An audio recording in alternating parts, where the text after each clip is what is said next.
시사 안드로메다. 주파수 94.5MHz YTN 라디오 공식 팟캐스트 시사 안드로메다 56번째 방송 시작하겠습니다. 안녕하십니까. 저는 진행을 맡은 이동영 작가고요. 박주현 변호사, 홍상희 기자 나오셨습니다. 어서 오세요. 안녕하세요. 안녕하세요. 추위가 많이 꺾였죠? 많이 꺾였어요. 이제는 따뜻하다 좀 그렇고. 오늘 워낙 입춘인가요? 추웠어서. 입춘? 네, 오늘 절기상으로 입춘인데 이게 놀랍게도 맞아 떨어지는 게 참 놀랍지 않나요? 조상들의 지혜라고 할까요? 아니, 그래도 봄은 온 것 같지만 봄은 아닌 것 같아요. 너무 추워요. 봄은 아니에요. 예. 네. 그런데 지금 빨리 봄을 맞이하고 싶은 분들이 많을 것 같아요. 많이 저희보다도. 계시죠. 네. 예, 그게 이제 6.13 지방선거 출마를 준비하는 분들이 아닐까 싶습니다. 네. 그래서 오늘도 그 중에 한 분을 네. 저희 스튜디오에서 어렵게 모셨습니다. 어렵게 모셨어요. 아주 어렵게 모셨는데 정말 바쁘신 분이에요. 지난주 아산 복귀항 시장이 출연했지 않습니까? 네네. 그래서 그분이 콕 집어서 이분하고 멋진 경쟁을 하고 싶다. 이렇게 마지막 그랬어요. 멘트를 하고 네. 돌아가셨습니다. 네네. 돌아가셨는데 그 주인공 박수현 전 청와대 대변인이죠. 오늘 그분을 어렵사리. 오늘 와. 퇴사하자마자 저희가 인터셉트했다는 거. 예. 자, 공주의 남자를 넘어서 충남의 남자가 될 수 있을지 지금부터 궁금한 내용들 하나하나 질문해 보겠습니다. 박수현 전 대변인과 함께하는 시사 안드로메다 일요일 방송 시작하겠습니다. 박수현 전 청와대 대변인 나왔습니다. 어서 오세요. 예, 안녕하십니까. 박수현입니다. 예. 오늘 오후부터 전 대변인이 됐습니다. 전 대변인. 그렇습니다. 예. 네. 전자하고 붙으니까 어떻게 좀 익숙하잖아요. 전 의원 했으니까. 아, 그렇죠. 그런 생활을 많이 했으니까 익숙한데요. 사실은 굉장히 그 청와대 많은 직책 중에서도 경무 중에 경무라고 그렇게 알려져 있는 이 대변인을 그만두니까 통상은 시원섭섭하다 해야 되는데 그렇죠. 오히려 시원하다라고 하는 게 훨씬 더 방점이 찍히는데요. 예. 대통령께서 그 나간다는 의사를 표시할 때 더 하셔야지. 뭐 이렇게 혹시 안 했습니까? 나가셔야 하겠습니까? 이렇게. 아마 제가 그 사직 의사를 밝힌 게 12월 달입니다. 네. 12월 달인데 그때 이해가 안 된다는 듯이 아니 뭐 도지사 나가실 분이긴 한데 원래는 그렇게 알고 계셨으니까요. 그런데 적어도 1월까지는 하셔야 되는 거 아닙니까? 라고 하는 뭐 그런 말씀이 계셔서 그게 맞겠다. 그래서 지금까지 이렇게 하게 되었고 또 이제 바로 올림픽이 열리지 않습니까? 그래서 새 대변인 제가 올림픽까지를 하게 되면 굉장히 저로서는 정치 일정이 굉장히 늦기 때문에 이제 새 대변인에게 올림픽을 준비할 수 있는 그런 시간을 좀 인수인계 기간을 좀 두기 위해서 오늘 정도면 적당하겠다. 그래서 신임 대변인과 지난 약 며칠간 합동으로 근무를 하면서 인수인계를 잘 했습니다. 예. 공식 출마 선언 하셨습니까 따로? 그렇지 않습니다. 지금 오늘 이제 퇴직을 하고요. 예. 다음 주 월요일 날 2월 5일 날 충남 도청과 서울 국회에서 기자회견을 해서 공식으로 밝힐 예정입니다. 오늘 여기서 뭐 예비 선언해도 되겠다. 아니 뭐 다 알고 있어요.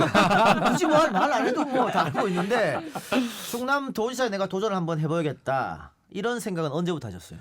저는 사실 도지사 도전이라고 하는 것을 굉장히 좀 생각을 해본 적은 없습니다. 아하. 솔직하게. 아마 문재인 대통령이 운명이라는 책이나 운명이라는 말이 없었으면 제가 그런 말을 썼지 않았을까 이런 생각을 조금 아까도 어디서 제가 얘기를 하고 왔는데 아마 오랜 기간 동안 많은 분들과의 교감을 통해서 저는 사실은 이 행정보다는 뭐 제가 그 근면하고 성실하게 열심히만 노력하면 국회의원 활동, 의정 활동을 통해서 열심히 입법을 하고 또 제가 하고 싶었던 보건복지 전문 국회의원의 꿈을 살려서 이렇게 국민 대다수가 어떤 혜택을 볼 수 있는 삶의 변화를 느끼게 할 수 있는 그러한 일을 좀 하는 것이 맞지 않겠나 했는데 아까 말씀드린 대로 저에게는 또 그것보다 이번에 도전하게 되는 그런 운명 같은 어떤 기회가 그렇게 여러 사람과의 교감 끝에 그렇게 왔습니다. 그러나 기왕 나선 길이니 좀 세게 한번 달려보겠습니다. 그렇습니다. 하려면 네. 돼야 되는 거죠. 네. 저는 궁금한 게 오늘 마지막으로 대통령 만나셨을 때 뭐라고 하시던가요?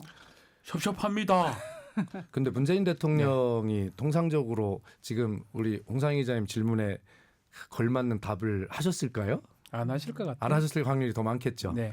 예, 주로 미소와 마음, 네. 뭐 표정 이런 것으로 말씀하시는 분이니까요. 그리고 네. 또 저하고도 경쟁할 분들도 많이 계시고요. 그렇죠. 또 충남도가 아니라 다른 지역의 사람들도 많이 계신데 유독 대변인을 했던 저에게만 뭐 특별한 말씀을 지금 질문에 대한 답 뭐 이런 것으로 적당한 그런 말씀을 하셨을 일은 스타일상? 없습니다. 이게 나오실 때 조국 민정수석한테 네. 금일봉 받으셨다는데 울으셨다면서 그 돈이 엄청 많았나 봐요. 아니 근데 너무 적어서 이게 이런 식으로. 아니 그런데 그것 좀 안 물으시면 안 됩니까? 네, 계속 말씀하셨는데. 네. 아니 근데 계속 물으시니까 네네. 말씀을 드리는데 이런 일이 있었어요. 제가 그 여름 양복 올 겨울이 굉장히 추웠잖아요. 네. 그래 여름 양복을 입고 다니니까 우리 대변인실에 제 동료 직원들이 김영란법에 전혀 저촉되지 않는 범위에서 십시일반으로 그러니까 저에게 코트를 한 벌을 이렇게 사 주셨는데 감동적이네. 그거를 그 청와대 라이브 페이스북 방송에 나가서 제가 연말에 그 장애인 단체로부터 이 사랑의 열매 그 수제 전통 매듭을 활용한 그 열매를 좀 선전을 해달라는 것과 그 다음에 우리가 이번에는 어쨌든 그런 사랑의 모금 뭐 이런 것들이 좀 부진하다는 그런 뉴스도 있었지 않습니까? 그것을 한번 좀 홍보를 했으면 좋겠다 이런 끝에 그걸 하다가 마침 저도 십시일반으로 얻어 입은 코트가 생겨나 그걸 얘기를 했더니 국민권익위원회에 누가 혹시 저게 김영란법 위반 아니냐라는 위반 질문을 소지가. 했다는 것입니다. 네. 한 이틀 동안 제가 국민권익위에 질문도 받고 이러는 와중이었는데 갑자기 대변인실로 전화가 걸려와서 네. 조국입니다. 목소리도 굉장히 멋있습니다. 아, 예. 멋있어요. 예.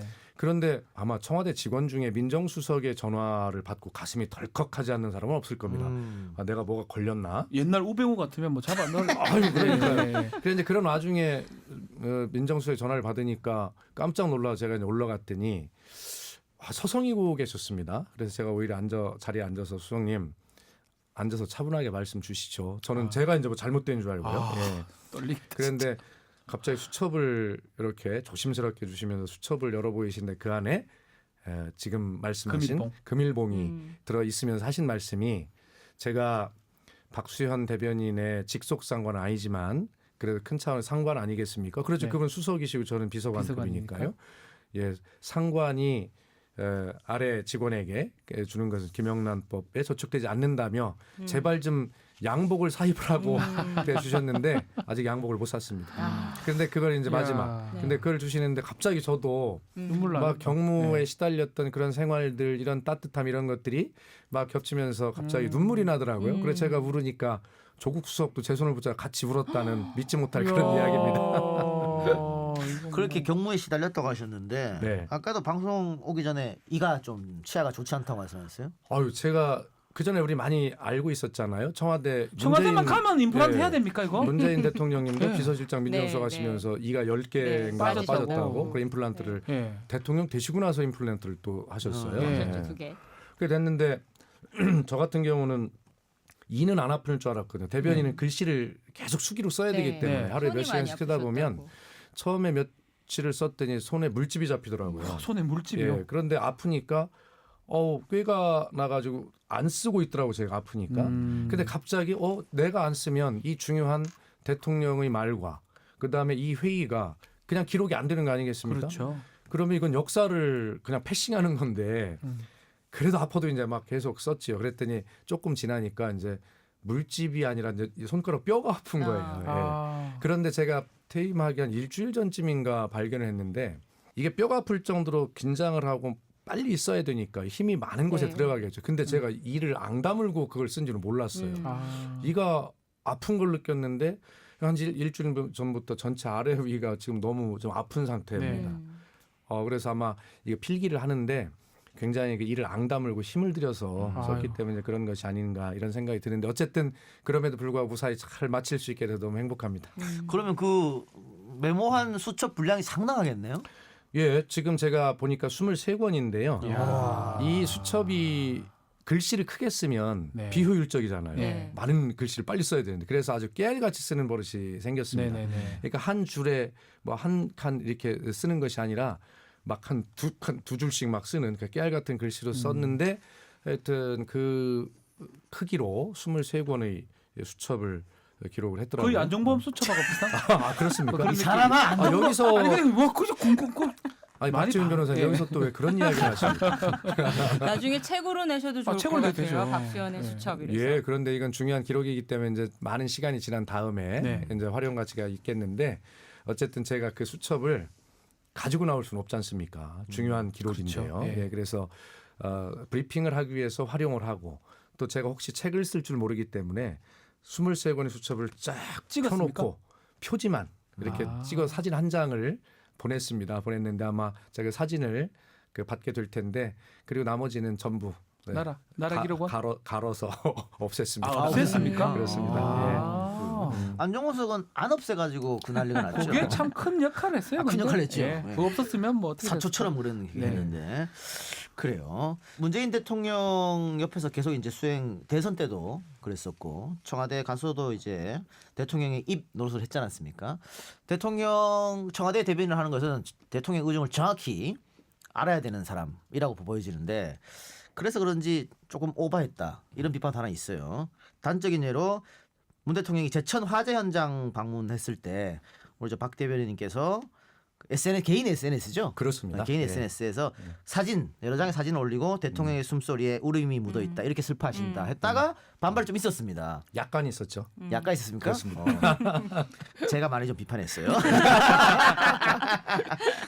하지 않아도 될 일을 했다. 정무적 판단이 모자랐다. 숨소리에 네. 오름이 묻어 있다. 그게 표현이 왜냐면 같아서 이게 개인 SNS라고 해도 네. 근데 대중들은 당연히 청와대 SNS로 생각할 수밖에 없거든요. 그렇습니다. 그래서 예. 그 부분에 대해서 약간 또 해명이 필요할 것 같습니다. 예. 시간을 주셔서 감사한데요.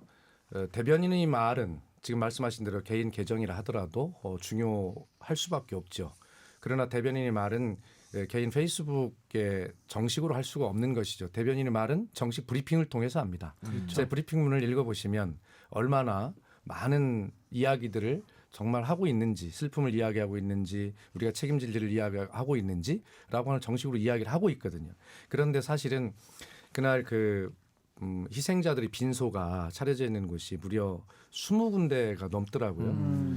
그래 대체로 보면 한 군데만 정해서 그냥 대체로 조문을 하고 그렇게 아마 대통령 일정이 짜질 텐데 그날 3시간 가까이 되는 동안 그 모든 빈소를 대통령이 전부 100%다 다 방문하고 다 들려서 절을 하고 분향하고 헌화하고 유가족 위로하고 하는 것을 20군데를 넘게 하셨습니다. 그런데 그런 부분들에 대해서 대변인은 공식 브리핑을 통해서 청와대가 할 말은 분명히 했죠. 예, 그렇죠. 그리고 나서 그때 20군데가 넘는 곳을 조문하는 대통령의 그 마음 실제로 있는 그대로였고요. 그것을 공식 브리핑으로 이야기할 수는 없지 않습니까? 네. 그렇기 때문에 제가 가장 가까이서 본 공식 브리핑에서 하지 못한 대통령의 진심을 그렇게 개인 SNS에 올려서라도 좀 보충하고 싶었던 그런 오버한 거 맞습니다. 네. 예. 그러니까 브리핑 혹은 언론 보도만 봐더라도 대통령이 얼마나 마음 아파하고 위로해 주는 걸 충분히 알 수 있는데 네. 소위 말하는 방금 말씀하신 것처럼 네. 좀 오버를 하지 않았나 네. 그런 것 때문에 약간의 비판을 받으셨던 것 같은데 그 후에 그 이명박 전 대통령이 자신의 어떤 수사 조여오는 수사에 그렇죠. 관해서 기자회견을 열면서 노무현 전 대통령을 또 거론했습니다. 죽음을 말씀하셨죠. 그리고 나서 다음 날이죠. 하루 지나서 이제 네, 그렇습니다. 그 논평이 나오자마자 맨 처음에는 청와대에선 우리는 할 말이 없다 이렇게 나왔던 것 네, 같아요. 당일은 그랬습니다. 당일은 그죠? 예, 예. 근데 다음 날, 전 제기를 의심했어요. 그렇습니까? 문 대통령이 이렇게 네. 표시한 적이 없었거든. 없죠. 분노라는 단어를 분노라는 썼죠. 단어를. 예, 그 다음 날 그 회의를 이제 아침에 회의를 통상 하지 않습니까? 티타임이라고 그래서 이제 네. 모든 참모 회의 결과들을 모아서 임종석 비서실장, 윤영찬 소통수석 그리고 대변인, 국정상황실장 이렇게 대통령을 첫 대면해서 하는 이제 티타임 회의가 있는데 네. 그 자리에서 이제 말씀을 하신 것입니다. 근데 대통령은 정확하게 말씀을 드리면 노무현 대통령의 죽음을 거기에 끌어들였다라고 하는 것에 분노하신 것이 아니라요. 전체적으로 그 말씀하시면 뭐라고 하셨냐면 우리 사회가 이렇게 돼서 되겠느냐. 책임질 만한 위치에 있는 정치인들, 사회 저명 인사 이런 사람들이 말이 너무 거칠다. 예. 그리고 책임지지 않는다. 그렇기 때문에 점점 더 국민 통합보다는 사회 갈등으로 흐르고 이런 측면을 그날 말씀을 하셨습니다. 그래서 지금 말씀드린 대로 하신 대로 저도 대통령님께 꼭 그렇게 분노로 말씀하셔야 되겠습니까? 유감이나 뭐 통상 이런 용어로 질문을 하신 거예요? 반문한 거예요? 그렇습니다. 써야 되냐? 예, 그렇습니다. 예. 그래서 그렇게 하시면 안 되겠느냐라고 말씀도 드렸지만 야. 대통령께서는 정확하게 분노로 했으면 좋겠다라고 말씀을 하셨고 그것이 대통령이 보시는 우리 사회가 가진 전반적인 문제가 너무 좀 심각하다라고 하는 말씀을 분명하게 강조를 하셨습니다. 그래서 노무현 대통령의 죽음을 끌어들인 그 부분에도 물론 개인적으로 뭐 여러 가지 생각이 드셨겠습니다만 대변인에게 강조하신 그날 그 말씀은 지금 제가 말씀드린 대로 우리 사회가 말에 대해서 책임지지 않고 그것이 사회 갈등, 국민 통합을 저해하는 이런 쪽으로 자꾸 더 심각해져 가는 그런 것들에 대해서 한번 말씀을 하셔야 되겠다는 차원으로 말씀하시게 된 겁니다. 네, 앞서 대변인 역할에 대해서 얘기를 하셨는데 제가 뭐 좋아하는 기자이기도 합니다. 구혜영 경향신문 기자랑 인터뷰하신 내용 중에서 저는 되게 마음에 와닿았던 점이 박 대변인은 8개월 동안 내부 회의에서 문재인 대통령과 청와대가 가장 아파하는 기사만 브리핑했다. 정말 많은 일들이 있었습니다. 뭐 최순실 게이트로부터 시작한 뭐 캐비닛 문건 발견부터 뭐 핵실험 도발까지 어떤 브리핑이 가장 마음이 아프셨어요? 하실 때.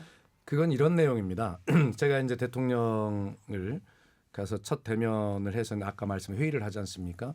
거기에서 첫 단계가 대변인의 언론 요약 보고입니다. 그걸 언론 모니터링 보고라고 저희는 이야기를 하는데, 근데 애초에 제가 대변인이 될 때 방침을 정했습니다. 대통령이나 정부 청와대를 칭찬하는 기사, 이런 기사는 대통령께 아침에 보고하지 않겠습니다. 정부 청와대 대통령을 비판하는 기사, 그런 사설, 그런 중심으로 제가 보고서를 보고 드리겠습니다라고 그렇게 방침을 정하고 말씀을 드렸습니다. 훌륭하시네요. 그런데 중간에 하다 보니까 너무 의욕적으로 출발을 했는데 너무 쉽지 않죠. 그건 걱정이 사실. 되는 거예요. 쉽지 않습니다. 왜냐하면 첫날 나오자마자 그런 비판적인 어떤 기조만 자꾸 대통령 보고를 받으시면 하루 이 국정 기조를 그렇게 잡으실 것 아니겠습니까? 그렇죠. 사람이 하는 건데 네, 영향을 미칠 것 같아요. 그래서 제가 기억으로 8개월 동안 대통령님께 2번 말씀을 드렸습니다. 대통령님, 제가 걱정이 됩니다. 매일 제가 이런 종류의 보고만 드리면 대통령께서도 기분이 나쁘실 수 있고, 그래서 하루에 국정을 운영하심에 있어서 거기에 영향을 미치지 않을 걱정이 됩니다. 그래서 그 좋은 기사도 많이 있으니 관저에서 또 꼼꼼히 보고 내려오십니다. 그래서 저에게는 나쁜 소리를 들으시더라도 관저에서 직접 읽으실 때 읽으셨던 좋은 보고, 좋은 기사 이런 것도 좀 균형 있게 생각하시고, 또 해외 언론 같은 경우는 또 굉장히 또 긍정적인 어떤 보도 이런 것들이 많이 있는 흐름이거든요. 그래서 해외 언론 보고도 좀 균형 있게 보셔야 좀 제가 더 편하게 이 비판 기사를 모아서 아주 마음껏 보고를 드릴 수 있겠습니다. 그랬더니 대통령께서 웃으셨습니다. 근데 그런 보고를 8개월 동안 제가 2번 직접 똑 이 얘기를 말씀드린 적이 있습니다. 네. 그래요. 네. 그럼 중요한 것이죠, 사실은. 굉장히 중요한 그럼요. 것이죠. 예. 네. 그러니까 바른 말보다는 좀 안 바른 말을 하는 게 뭐랄까 좀 제일 쉬운 게 옆에서 상처라는 게 제일 쉬운 그렇죠. 거예요, 네. 권력자에게. 근데 이렇게 쉽지가 않죠. 예를 비판적인 소리를 대통령이 직접 보인다는 예. 쉬운 일이 아닌데 정말 대단했다고 생각 들고, 그 박수현 대변인이 이제 뭐 전직 국회의원 하다가 이제 대변인으로 가셨는데 네. 대변인 하면서 인지도가 상당히 올랐지 않습니까? 맞아요. 예, 그렇습니다. 100% 올랐죠 인지도. 더 이런 올랐을 말씀은- 거요? 아유 네. 그렇습니까? 그래도 모르는 사람들이 있어요. 그래도 인지도 제가 인지도 모자라는 2%를 충족시켜 채워드리겠습니다. 드리겠습니다. 아, 그렇습니까? 네. 박수현 프로필 소개해 주세요. 박수현 1964년 충남 공주 출생입니다. 서울대학교 이 서양사학과를 들어갔는데 중퇴를 합니다. 하고 방통대에서 행정학사, 연세대에서 행정학 석사를 이제 졸업을 하고요. 19대 충남 공주에서 국회의원이 당선이 됩니다. 새정치민주연합 대표 비서실장. 그 당시에 김한길, 안철수 공동대표 시절이었죠. 네. 그럼 어떻게 반문 반한. 죄송합니다. 요거 빼겠습니다. 요거 생략하겠습니다. 요거 걔는 예. 새정치민주연합의 대변인, 더불어민주당의 원내 대변인만 줄곧 대변인 이분 역할을 했고, 특히 안희정 충남도지사 후보 총괄 선거대책본부의 본부장을 했습니다. 또 문재인 대통령 후보 캠프 대변인. 야, 대변인 큰 대변인만 4-5번. 사회복지사 1급입니다. 아주 뭐 복지 부분에 아주 관심이 많으시고요. 기자들이 선정하는 국회를 빛낸 바른 언어상 2회 수상하고 이런 상이 있어요? 백봉 신사상까지 수상을 한 박수현 전 대변인입니다. 백봉 신사상은 뭡니까? 유명한 상이죠, 이거. 예, 정치인이라면 누구나 그 상을 받고 싶어 하죠. 네. 예, 대개 지금의 문재인 대통령님, 뭐 이런 분들이 받으신 받는? 상입니다. 예. 제가 그거를 무려 2번이나 받았습니다. 저 안희정 충남도지사 캠프에 있다가 경선이 끝나고 문 대통령이 경선에 승리했고 그리고 문 대통령 캠프로 갔잖아요. 이건 그렇습니다. 어떻게 보면 경선에서 조금 세게 붙었기 때문에 뭐 소통, 화합 이런 차원에서 당시 민주당으로서는 뭐 너무나 잘한 선택이다. 뭐 다들 고개를 끄덕였거든요. 그런데 대통령이 당선되고 청와대로 또 박수현이 간다했을 때, 이거는 갸우뚱한 사람이 좀 있었어요. 본인은 어땠어요? 저도 갸우뚱했습니다. 조금 놀랬습니까? 속으로는 올 게 왔구나. 하지만 어쨌든 뭐 그걸 가지고 처음에 언론 보도를 보면 탕평 인사다 뭐 이렇게 말씀하시기도 했지만 그러나 저는 그렇게 생각합니다. 우리가 그 민주주의라고 하는 것은 과정에서 그 과정이 굉장히 중요한데 대통령 후보 경선에서 안희정의 길과 문재인의 길이 결코 다른 길이 아니었다고 생각합니다. 예. 그렇기 때문에 경선이 끝나면 아름답게 하나로 완전한 화학적 결합을 해야 될 것이고 그러나 대한민국의 이 정당 정치 역사상 제가 기억을 해보면 그렇게 아름답게 승복한 전례가 그렇게 없는 것 같아요. 그렇죠. 그런데 아마 이번만큼은 그 정말 완벽한 승복을 안희정 지사가 그 당시 그걸 깨끗하게 했고 저희는 완벽한 화학적 결합이 되었고요. 경선 과정에서부터 저희는 그런 다짐을 여러 차례 했었습니다. 그래서 아마 이번 경선은 대한민국 정당 역사의 중요한 이정표가 될 것이다. 앞으로도 이런 문화들이 광화문 광장의 당선자 문재인 대통령 당선자에게 무대에 올라간 안희정 지사가 볼에 뽀뽀를 하는 이 아름다운 장면이 외신 일면 톱을 장식하지 않습니까? 바로 그런 아름다운 승복의 역사, 미래 이런 것들을 우리가 함께 만들어가는 과정에 있다라고 생각하고요. 그 과정에 안희정의 총괄선대 본부장이자 안희정 후보의 대변인이었던 제가 문재인 대통령의 대변인을 해도 큰 문제가 없다라고 그렇게 생각을 합니다. 자, 19대 국회의원 시절 아주 유명했습니다. 공주에서 버스 타고 고속버스 타고 네. 여의도로 출퇴근했는데 이 8개월 동안 간사 생활 참 어려웠을 것 같은데 이 최초 언론 보도가 많이 됐어요. 문 대통령이 박수현 대변인 숙소를 챙겼다고 종편하고 언론에 엄청 보도를 했었거든요. 지금 그 숙소 뭐 누가 살고 있습니까? 챙긴 것도 많죠. 아니 그런데 그 보도가 그렇게 많이 됐습니까? 많이 됐습니다. 그 작년 제가 한 3일간 그걸 했었어요. 방송에서. 저는 정말 그 가난과 연결된 그 이미지가 많이 형성이 되겠군요. 그 제가 작년 5월 16일 날 대변인으로 첫 출근을 했습니다. 5월 15일 날 그 전날 밤 11시 한 반쯤에 임종석 실장으로부터 전화를 받고 바로 새벽에 일어나 출근을 하게 됐는데 그때는 뭐 인수인계 기간도 없이 바로 대변인을 했습니다. 그날부터. 근데 대통령께 이제 인사를 드리러 올라갔더니 첫 말씀이 그러셨습니다. 뭐 같이 19대 국회의원이셨으니까 저를 잘 아시죠. 그래서 우리 박수현 대변인님 그 공주에서 출퇴근하는 그 성실함을 내가 못하게 해서 뺏어서 미안합니다 그러셨어요. 그러더니 근데 출퇴근을 못하면 집을 구해야 될 텐데 집을 어떻게 하시나요? 그래서 지금 알아보려고 합니다. 그랬더니 바로 그 동석해 있던 직원들에게 혹시 청와대 안에 무슨 관사 같은 게 있는 거 아닌가 한번 찾아봐라. 그래서 찾은 것이 지금 말씀하신 소위 대경 빌라라고 하는 것인데요.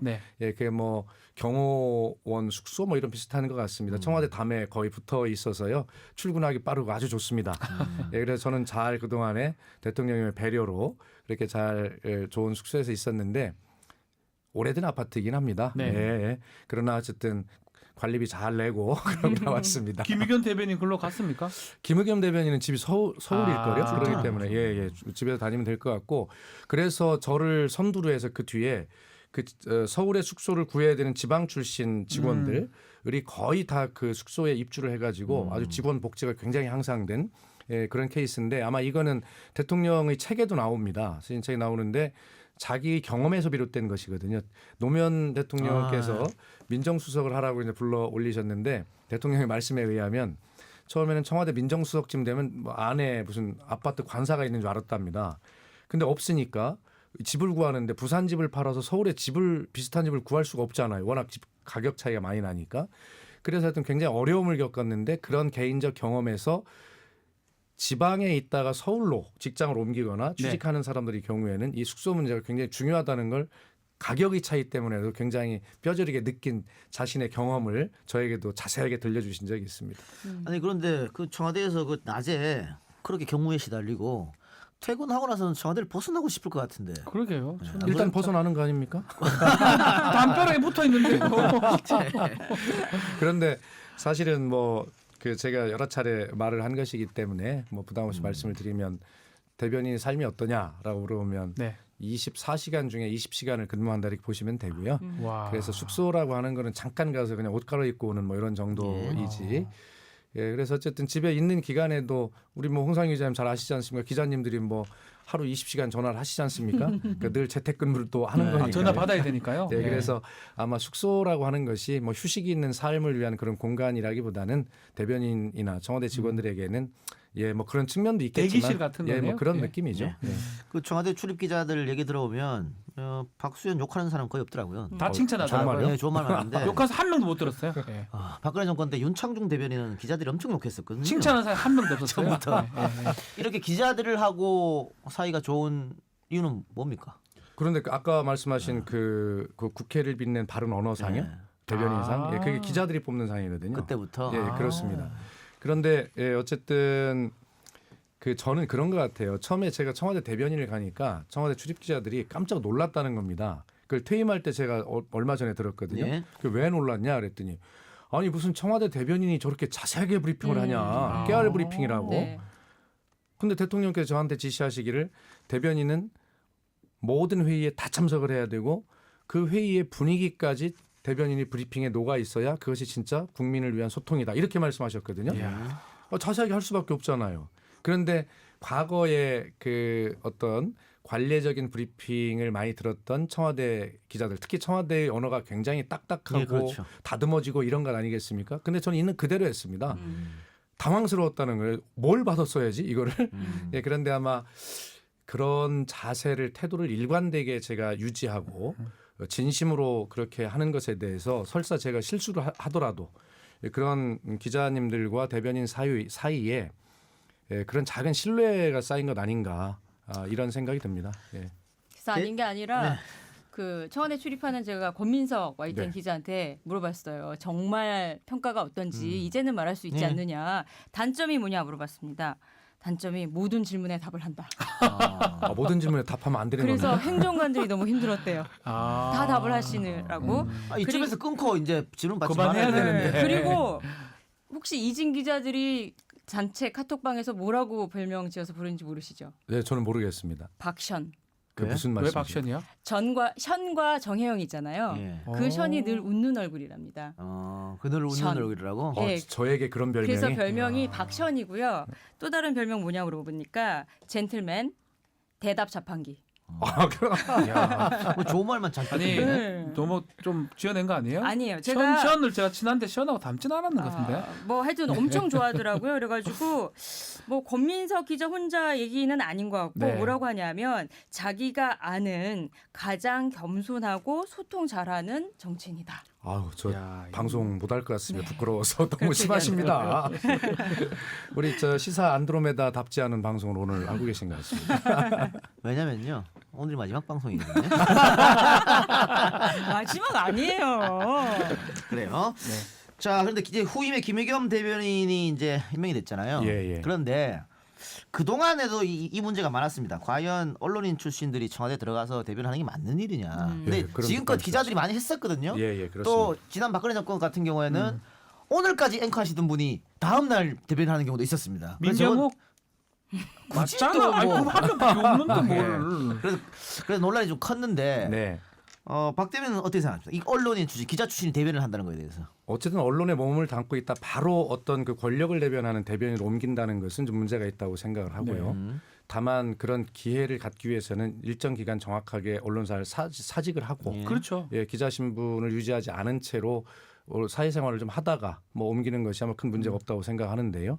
아마 우리 김의겸 대변인도 기자 출신이시기 때문에 이런 말씀을 이제 네. 질문하시는 것 같고 예, 애초에 김의겸 대변인이 첫 대변인으로 거론이 됐었지 않습니까? 네. 그런데도 제가 선택이 된 것도 아마 그런 부분들이 좀 불리하게 작용하지 않았는가 이런 생각이고요. 그래서 그 뒤로 바로 김의겸 대변인은 언론사를 사직하고요. 그렇죠. 그야말로 그냥 놀다 좀 들어오셨는데 그래서 아마 김의겸 대변인에게는 그렇다 하더라도 언론인 출신이 같다라고 하는 그런 어떤 원론적 비판에서는 자유로울 수 없겠습니다만 그러나 최소한 언론사를 떠나서 일정 기간 유지는 했다라고 하는 점을 좀 평가를 했으면 좋겠습니다. 예.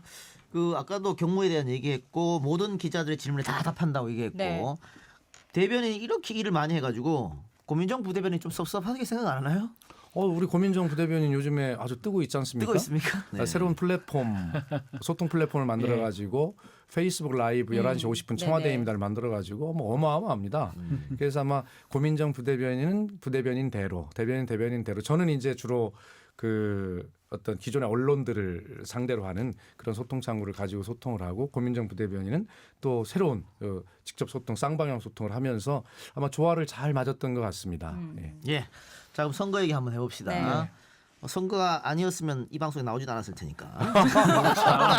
왜 그러세요? 자 지금 아까도 얘기했지만 인지도가 굉장히 높아요. 다른 그렇죠. 경쟁 후보들보다. 월등합니다 지금은. 월등. 네. 월등하다 해야죠. 그래서 그 지난해 말 뭐 연초에 있었던 여론조사 같은 경우에는 박수현 대변인 압도적이었어요. 하마평으로 이제 오르내릴 때. 근데 일주일 전에 쿠키뉴스 조원 CNI가 공동 여론조사한 거 있습니다. 충남 도지사 적합도. 자 읽으세요. 다 읽어야 됩니다. 우리 저 담당 PD가 머리를 싸매는데 다 읽으면 되잖아요. 박수현 대변인이 14.3%, 양승조 의원이 13.6%, 복귀왕 시장이 11.4%, 홍문표 의원이 10.4, 이인재 9.3 이렇게 돼 있거든요. 그러니까 굉장히 앞서가는데 이 조사를 보면은 상당히 지금 붙어 있습니다. 그러니까 다른 후보들이 특히 민주당의 다른 후보들이 많이 따라왔다 이렇게 볼 수 있는데 일단 이 조사는요. 지난 20일부터 22일까지 충남고주 만 19세 이상 성인 남녀 대상으로 유선 RDD 및 무선 통신사 제공 가상번호를 이용한 ARS 여론조사 이루어졌습니다. 800명을 추출했고요. 신뢰 수준 95%, 최대 허용시 플러스 마이너스 3.5%이고요. 자세한 사항은 중앙여론조사심의위원 홈페이지에서 알 수 있습니다. 아이고 끝났다. 자 끝났고요. 예. 이렇게 후보들이 많이 따라온 거에 대해서 어떻게 생각하십니까? 그 여론조사를 자세히 보시면요. 네. 직함이나 이런 걸 전혀 넣지 않고 그냥 단순히 이름만 돌린 것이거든요. 그렇기 때문에 그러나 저는 그것도 굉장히 만족하는 게 네. 사선 국회의원이신 양승조 의원님. 네, 중진이죠. 예. 예.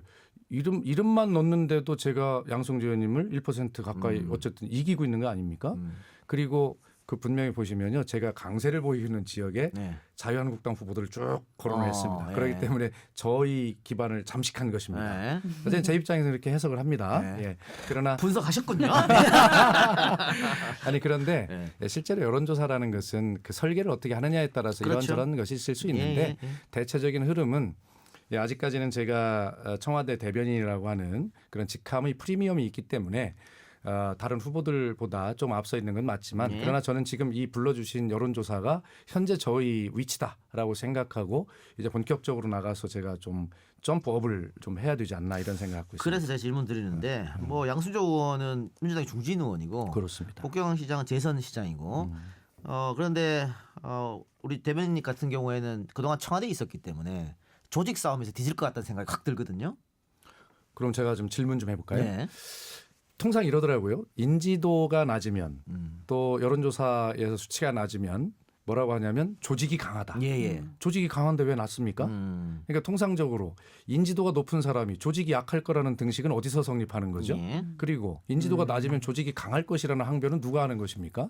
그렇기 때문에 이것은 그런 질문 자체가 성립하지 않는다. 전 이렇게 지금까지는 제가 거기 그런 질문에 대해서 한 번도 이야기를 한 적이 없습니다만 이제 자유인이기 때문에 그러면 이제 그렇죠. 그렇게 이야기를 합니다. 그래서 저는 자기가 하기 나름일 텐데 인지도가 높은 사람이 조직력도 높은 네. 것은 당연한 것이고요. 인지도가 높은 사람이 지지도가 높은 것도 당연한 것입니다.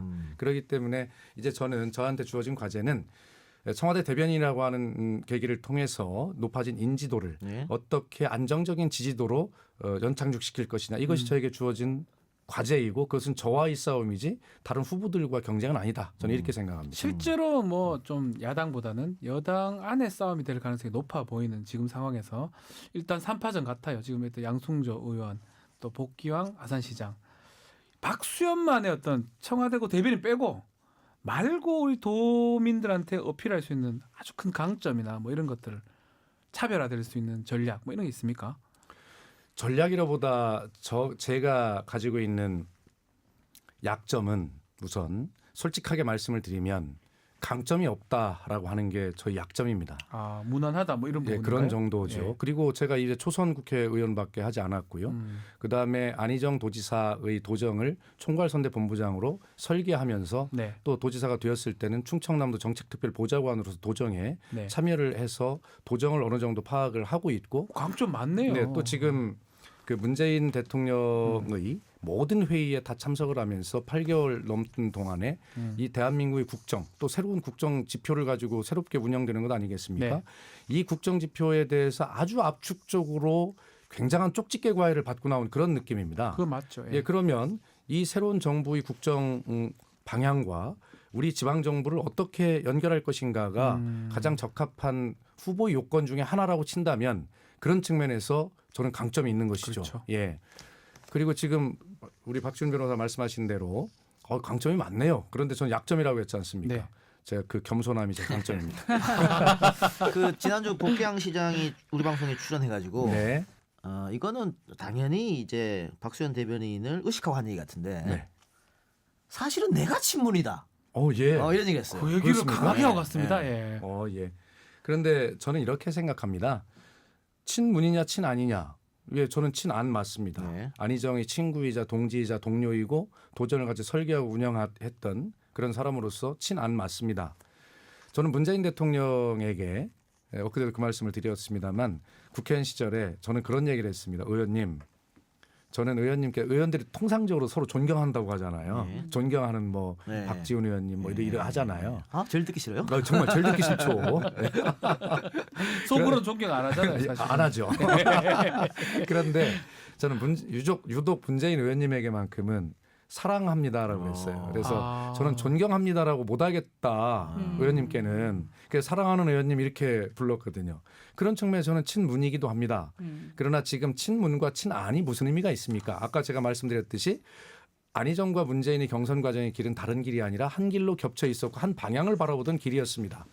그렇기 때문에 저는 이제는 친문, 예. 친안 이것을 넘어서 이제는 친민, 친민은 뭡니까?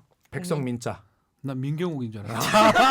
깜짝 아니 그렇게 놀랐습니다. 훅 모르십니까? 깜짝 놀랐습니다. 침시. 예, 친민과 네.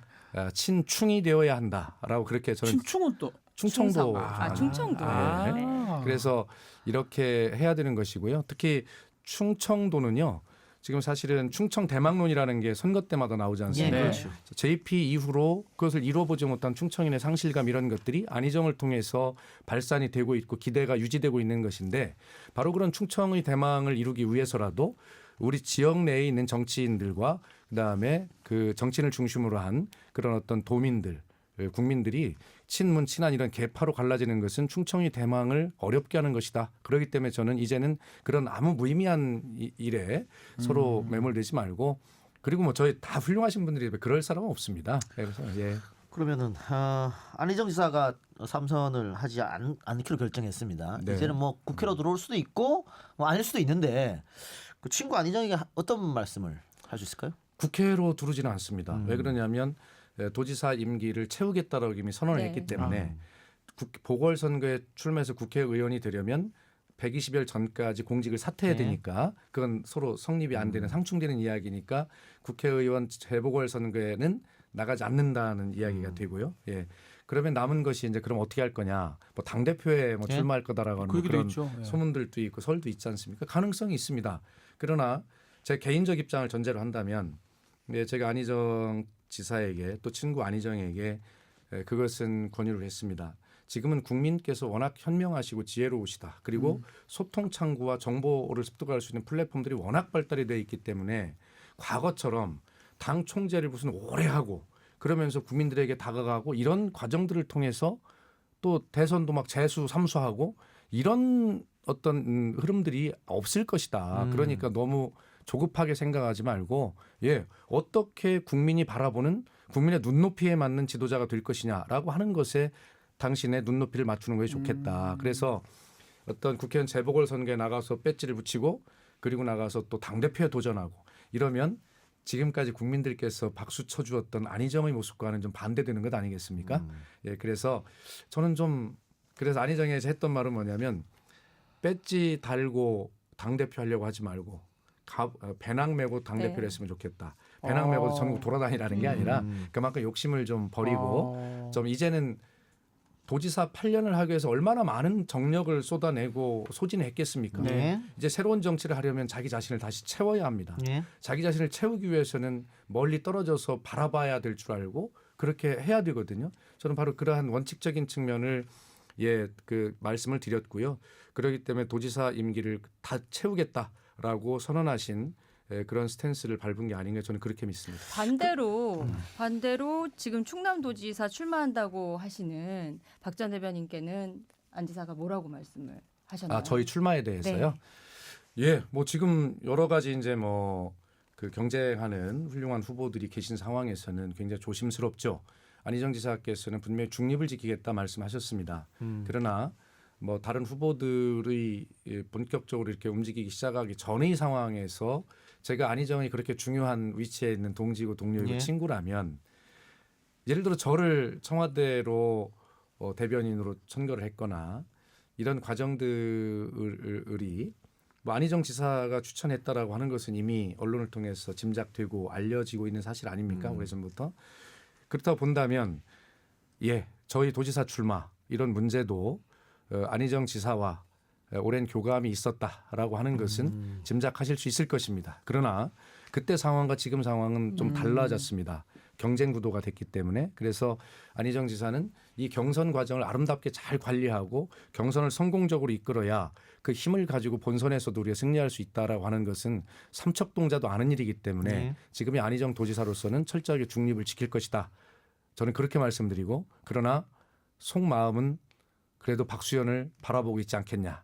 저는 이렇게 기대합니다. 친구 안희정에게 배지 다는 것도 좀 그렇고 당 대표 하는 것도 뭐 좀 하지 마라 그렇고 하는 그리고 본인은 도지사 하고 그래요. 배낭메라 이래 뿌리고. 네. 그 충청 대망론 아까 살짝 얘기했는데 네. 사실은 우리 저 민주당 출신의 대통령 노무현, 김대중 두 분 다 명대변인 출신이에요. 아 그렇습니까? 그렇지 않습니까? 네네. 대변인 했죠. 네. 그러니까 박수현 명대변인 출신의 충청 대망론 플러스하면은 어떻게 나중에라도 대권 욕심 없나요? 아 제가요? 예. 저는 아까 분명히 말씀드렸습니다. 도지사의 꿈도 꿔본 적이 없습니다. 예. 어쨌든 지금 저 그런 질문은 지금 저를 깜짝 진짜 곤혹스럽게 정말 어깨가 들썩일 정도로 깜짝 놀랐어요. 놀랐습니다. 정치인에게 가장 마지막 꿈은 대통령이 되어야지. 저에게 정치인의 꿈이 뭐냐고 네. 한번 물어봐 주시겠습니까? 뭡니까? 그런 질문을 많이 받았습니다. 네. 그런데 좀 유치하거나 원론적일지는 모르겠지만 일관되게 정치인으로서 갖는 저희 꿈은 국회의원 시절에는 착한 국회의원이었다라는 소리를 듣는 것이 나의 꿈이다. 예. 지금 국회의원은 아니니까 착한 정치인이었다는 마지막 평가를 받는 것 그것이 정치인으로서의 꿈입니다. 아, 이 원론적이가 좀 유치했습니다. 아니 청와대 계실 때 돈 좀 모으셨어요 이제? 근데 저는 왜 이렇게 돈이 안 모아지죠? 이게 지금 채무가 6,465만 원. 꼴찌 참모진 가운데. 꼴찌도 아니야. 이거 마이너스가 지금 돼 이거는 있어요. 유명하기 때문에 그런데 제가 더 궁금한 거는 왜 이렇게 돈이 없으세요? 뭐 어디 투자를 잘못하셨는지. 아니 그런 것도 없고요. 그런데 저 국회의원 시절에도 세비를 받지 않습니까? 그런데 사실은 어디에 쓰도록 돼 있는 것 제가 다른 수입이 없다면 그것만 가지고 써야 되는데 뭐 국회의원들이 그렇게 무제한 저 세비를 받는 것 아닙니다. 예, 생각보다 좀 낮은데 그러나 일반 우리 국민의 수준으로 보면 굉장히 높지만 쓰임새에 비해서 그렇잖아요. 그런데 우리나라의 정치 구조가 아직까지도 이 공직선거법이나 이런 것들이 너무 강해지고 깨끗해져서 저같이 돈 없는 사람도 정치를 할 수 있는 구조가 된 것은 너무 정치 인재 충원이라는 측면에서 굉장히 바람직하지만 아직도 고비용 정치 구조가 남아있는 건 사실입니다. 그렇기 때문에 다른 곳으로부터 돈을 충원받을 수 있는 뭐 그런 능력이 없거나 구조가 없는 저로서는 오로지 그 세비만 가지고 정치를 해야 되는데 받는 대로 다 쓰게 돼 있는데 쓰는 것이죠. 저축을 할 돈이 없습니다. 그래서 저는 되게 궁금해요. 국회의원 4년하고 이 저축이 느는 의원님들께 실제로 물어보기도 했습니다. 뭐 그대로 제가. 있는 박근혜 대통령도 있었습니다. 예. 그렇습니까? 네. 그 세간에 이건 소문입니다만 네. 그 임종석 비서실장으로 대표되는 청와대 운동권들이 너무 강하게 자기들 의견을 피력해서 다른 참모들하고 많이 부딪혔다. 그래서 뭐 전병헌 수석도 그래서 부딪혔다. 이런 얘기가 소문이 있었습니다. 여기에 대해서는 어떻게 돼요? 글쎄요. 그런 소문을 청와대가 무능해서 그런지 그런 소문을 전혀 들어본지를 못했고요. 아마 저희들은 때로는 청와대 참모들이 이렇게 웃고 떠들고 즐거워도 되나? 회의 분위기가. 그래서 저희들이 꼭 봉숭아학당 같다 이런 이야기를 하는데요. 굉장히 진지할 땐 진지하면서도 아주 자연스러운 분위기고요. 저는 그게 궁금했어요. 청와대 가면 그 권력투쟁이라는 게 있다는 도대체 이게 뭐냐. 임종석 실장과 제가 청와대 주변 바로 붙은 곳에 주로 관사에 살지 않습니까? 네. 또 나이도 비슷하기 때문에 임종석 실장이 가끔 밤에 전화를 해서 둘이 술도 먹고 그럽니다. 예. 그런데 어디 먹냐면 그 임종석 비서실장 관사 부근에 그 생맥주집이 딱 하나 있습니다. 호프에. 거기 지하? 지하. 예. 어딘지 아시는 것 같은데요. 예. 아주 거기에 단골입니다. 네. 그래서 이야기들을 많이 하면서 이런 이야기도 합니다. 비서실장님, 도대체 우리는 이게 청와대 직원들 맞습니까? 좀 권력 다툼도 좀 하고 암투도 벌여야 되는 거 아닙니까? 뭐 이런 이야기도 저희들이 하거든요. 그 정도로. 예. 네. 그러면 염려 안 하셔도 될 것 그 같습니다. 예. 박근혜 대통령의 청와대는 거의 일방적으로 위에서 하명이 내려오는 거였잖아요. 그래서 참모들이 그냥 받아쓰기 하는 거였고 지금의 청와대는 다른 점이라면 뭐 방금 얘기했지만 회의 때 좀 화기애애하게 얘기도 하고 또 논쟁할 때도 있을 거 아닙니까? 어떤 현안이나 정책 같은 거에 대해 치열하게 막 세게 붙기도 하나요? 토론을? 너무 치열하죠. 그래서 제가 건의를 드린 게요. 보통 대통령께서 주재하시는 수석 보좌관 회의, 네. 그걸 수보 회의라고 하지 않습니까? 네. 제가 그런 건의를 드립니다. 통상 이제 앞에 대통령이 모두 발언만 언론에 공개를 하고 나머지 부분은 비공개로 하고 나중에 대변인이 브리핑을 하지 않습니까? 그런데 저는 그걸 뭐 굳이 이걸 왜 비공개를 하지 이렇게 훌륭한 회의를? 그래서 제가 건의를 한 3차례쯤 드린 것 같아요. 수보 공개하자고. 예, 수보 회의를 공개합시다. 정말 아름다운 토론 문화를 한 단계 끌어올리는 계기가 될 것이다. 예, 기자들이 퇴장하고 나면 어떤 분위기가 벌어지냐면 이제 그날 안건이 공개되지 않으니까 뭐에 대해 토론한다. 그러면 이제 해당 수석이 거기에 대해서 보고를 보고할 간단하게 거고. 합니다. 그런 보고를 받은 우선 대통령부터 잠깐만요. 제가 내용이 좀 궁금해서 그런데라고 그 사실관계를 확인하는 질문부터 시작을 하게 예. 되면 거기서부터 파생된 또 질문들이 이어지고 그러면 결과적으로는 그러니까 대통령에게 깜짝 놀라는 것이 어떻게 저런 분야까지 저렇게 알지? 근데 알고 하는 것이 아니라 하나하나 토론을 하다 보면 거기에서 어떤 문제가 발견이 되고 뭐 이렇게 되는 것입니다. 그러면 해당 수석이 결과적으로는 대답을 못하거나 토론에 막히는 경우까지 오게 됩니다. 그러면 그 뒤에 배석하고 있던 비서관. 그 업무를 직접 전담하는 해당 비서관이 일어나서 대통령과 토론을 합니다. 근데 결과적으로는 그 비서관도 결과적으로 막히는 경우가 있습니다. 그러면 결과적으로 예, 대통령 이거 정말 오늘 주신 말씀들 우리 다른 수석들도 다 의견을 개진하니까요. 이거를 가지고 다시 정리해서 다시 회의하겠습니다라고 그렇게 돼서 다시 회의가 진행이 되거든요.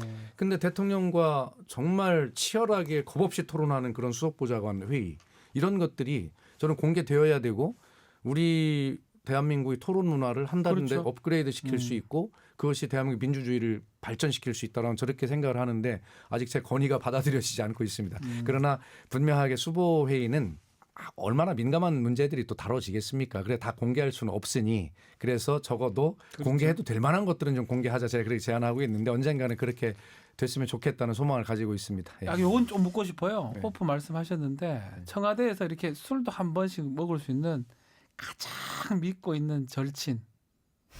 저요? 예. 예. 알 것 같긴 해요, 저는. 글쎄요. 그러니까 좀 힘들 수도 있고 뭔가 네. 좀 마음에 또 위안 떠들 수 있고 그 친구 같은 아니면 뭐 예. 예. 뭐 당연히 그 임종석 비서실장과 윤영찬 그렇죠. 국민소통 예. 수석입니다. 임종석 비서실장은 저보다 한 2년 정도 후배 되지만 예. 비서실장이라고 하는 그 역할을 정말 무리 없이 때로는 훌륭하게 해낸다고 기라성 같은 뭐 장하성 정책실장이나 정호영 안보실장도 정말 탄복을 합니다. 저희가 존경하지 않을 수가 없어요. 그런 후배지만 상관인 비서실장 매일 집이 가깝기 때문에 호프타임을 매일 하는 건 아니지만 네. 자주 하고. 유영찬 수석은 저랑 같은 사무실에 근무를 하지 않습니까? 예, 저랑 친구이고 또 대학 동기입니다. 예. 그래서 제가 맨날 억울하다고 합니다. 친구인데 누구는 수석이고 나는 1급 상관이잖아요, 네, 그죠? 상관이 직속 상관이죠. 그렇죠. 그것도. 예. 그러나 저희는 그런 허물 없이 그런 정말 수평적 의사소통을 하면서 어울리고 토론하고 예 그렇게 하고 있습니다. 예. 대변인 생활 지금 청와대 들어가서 몇 개월 하셨죠? 8개월. 8개월 20일로 조금 더 기자님들이 진짜? 기사를 썼던데요. 예. 처음에는 뭐 모르고 청와대 대변인 했을 수도 있는데 겪고 나서 다시 한번 하라 그러면 하겠습니까? 안 할 것 같습니다. 다행이다. 아니 근데 아까도 제가 시원섭섭하다가 원 답인데 시원하다의 시원하다. 방점이 있다. 네. 그래요. 제가 안에서도 얘기하고 왔습니다. 저에게 정말 억만금을 준다고 와서 대변인 1년만 더 하라. 그래도 못 할 것 같습니다. 그런데 그 아까 정도구나. 방송 전에 들어오시면서 벌써부터 기자가 보고 싶다고 하셨어요. 예. 그러니까 아까 어떤 거 그만큼 기자님들하고 정이 들었는데요. 예, 인간적으로 그럴 수 있다고 생각합니다.